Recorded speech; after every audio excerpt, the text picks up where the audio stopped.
എൻ്റെ ജ്യോതിഷ വിഷയത്തിലേക്ക് എല്ലാവർക്കും സ്വാഗതം. ഞാനിന്ന് പറയുന്ന ജ്യോതിഷ സംബന്ധമായ വിഷയം സർവേശ്വര ഗ്രഹം രാശി മാറുന്നു എന്നാണ്. സർവേശ്വര ഗ്രഹം എന്ന് പറഞ്ഞാൽ വേഴഗ്രഹത്തിനെയാണ് സർവേശ്വര ഗ്രഹം എന്ന് പറയുന്നത്. അപ്പോൾ സർവേശ്വര ഗ്രഹത്തിൻ്റെ രാശിമാറ്റം മൂലം ഗുണം കിട്ടുന്ന നക്ഷത്രങ്ങൾ ഏതൊക്കെയാണ്, എന്തൊക്കെയാണ് അവർക്ക് ഗുണപരമായി നേട്ടങ്ങൾ ഉണ്ടാകുന്നത്? അപ്പൊ ഗുണം കിട്ടുന്ന ഈ നക്ഷത്രങ്ങൾ ഏതൊക്കെയെന്നാണ് ചിന്തിക്കേണ്ടത്. വേഴഗ്രഹത്തിന്റെ രാശിമാറ്റം മൂലം 2025 മെയ് 14 ഇടവൻ രാശിയിൽ നിന്നും മിഥുനം രാശിയിലേക്ക് വേഴം രാശി മാറുകയാണ്. ഇടവൻ രാശിയിലാണ് വേഴം നിൽക്കുന്നത്. അപ്പൊ ഇടവൻ രാശിയിൽ നിൽക്കുന്ന വേഴം മിഥുനൻ രാശിയിലേക്ക് മാറുന്നു. ഇതുമൂലം കാർത്തിക മുക്കാലി, രോഹിണി, മകീരം, മര ഈ നക്ഷത്രക്കാർക്ക് വേഴം 2 വരുന്നു. അവർ ജന്മരാശിയുടെ 2ാമത്തെ രാശി മിഥുനൻ രാശിയിലേക്ക് വേഴം മാറുന്നു. ഈ 2 എന്ന് പറയുന്നത് എന്താണ്? ധനസ്ഥാനമാണ്. 2 ധനസ്ഥാനമാണ്. ധനപരമായ നേട്ടങ്ങൾ ഈ വേഴം 2ലേക്ക് വരുന്നത് മൂലം ഈ കാർത്തിക മുക്കാൽ, രോഹിണി, മകീരം, മര ഈ നക്ഷത്രക്കാർക്ക് ധനനേട്ടങ്ങൾ ഉണ്ടാവും. അപ്പൊ ധനകാരകനായ വേഴം ധനസ്ഥാനത്തേക്കാണ് വരുന്നത്. അത് നല്ലതാണ്. കാരകൻ കാരകസ്ഥാനത്തേക്കാണ് വരുന്നത്. അപ്പൊ കാരകൻ കാരകസ്ഥാനത്തേക്ക് വരുമ്പോൾ തീർച്ചയായിട്ടും ആ നക്ഷത്രക്കാർക്ക് ഗുണാനുഭവങ്ങൾ കൂടാനാണ് സാധ്യത. കാർത്തിക മുക്കാൽ, രോഹിണി, മകീരം, മര ഈ നക്ഷത്രക്കാർക്കാണ് വേഴം 2ലേക്ക് വരുന്നത്. ഇത് കൂടാതെ പൊരുരുട്ടാതി കാലി, ഉത്രട്ടാതി, രേവതി, പൊരുരുട്ടാതി കാലി, ഉത്രട്ടാതി, രേവതി ഈ നക്ഷത്രക്കാർക്ക് വേഴം 4 വരുന്നു. മീനൻ രാശിയുടെ 4ലേക്കാണ്.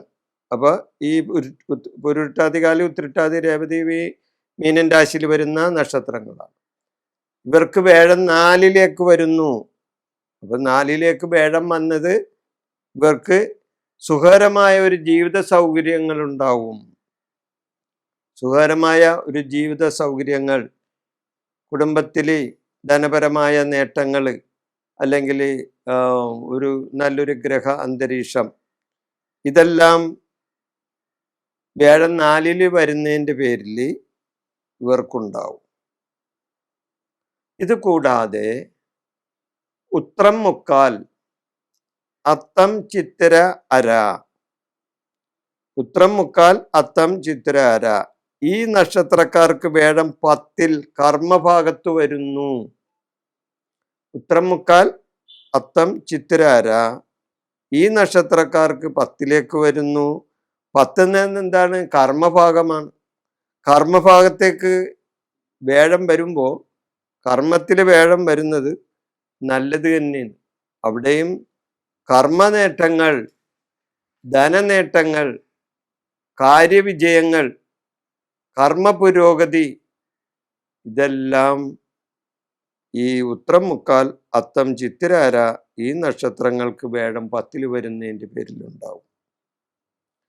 അതേപോലെ തന്നെ മകം, പൂരം, ഉത്രം, കാലി, മകം, പൂരം, ഉത്രം, കാലി ഈ നക്ഷത്രക്കാർക്ക് വേഴം 11 വരുന്നു.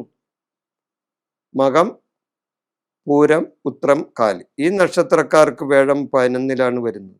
അപ്പൊ 11 നിൽക്കുന്ന വേഴം ധനപരമായ ഉയർച്ചയുണ്ടാക്കും. അപ്പൊ 10 എന്ന് പറഞ്ഞ എന്താണ്? വരവിന്റെ സ്ഥാനമാണ്. അപ്പൊ വരവിന്റെ സ്ഥാനത്ത് ധനകാരകനായ വേഴം 11 വരവിന്റെ സ്ഥാനത്ത് ധനകാരകനായ വേഴം വരുമ്പോൾ അവിടെ ധനത്തിന്റെ വരവ് ഉണ്ടാവും. അപ്പോൾ ഈ നക്ഷത്രക്കാർക്ക് വേഴം 11 വരുമ്പോൾ ധനപരമായ നേട്ടങ്ങൾ ഉണ്ടാകും. അപ്പൊ നേട്ടങ്ങൾ കൊയ്യുന്ന നക്ഷത്രങ്ങൾ ഏതാണ്? 9 നക്ഷത്രങ്ങളാണ് നേട്ടങ്ങൾ കൊയ്യുന്നത്. 9 നക്ഷത്രങ്ങൾ ഈ സർവേശ്വര ഗ്രഹത്തിന്റെ രാശിമാറ്റം മൂലം നേട്ടങ്ങൾ കൊയ്യുന്ന നക്ഷത്രങ്ങളാണ്. ഏതൊക്കെയാണ്? കാർത്തിക മുക്കാൽ, രോഹിണി, മകീരം, മര. ഇവർക്ക് 2ലേക്ക് വേഴം വരുന്നതിൻ്റെ പേരിൽ നേട്ടങ്ങൾ ഉണ്ടാകും. പൂരുരുട്ടാതി, കാലി, ഉത്രട്ടാതി, രേവതി. ഇവർക്ക് 4ലേക്ക് വേഴം വരുന്നതിൻ്റെ പേരിൽ നേട്ടങ്ങൾ ഉണ്ടാകും. ഉത്രം മുക്കാൽ, അത്തം, ചിത്തിര, അര. ഇവർക്ക് വേഴം കർമ്മഭാഗത്തേക്ക് വരുന്നു, 10ലേക്ക് വരുന്നു, നേട്ടങ്ങൾ ഉണ്ടാകും. മകം പൂരം, ഉത്രം കാലി.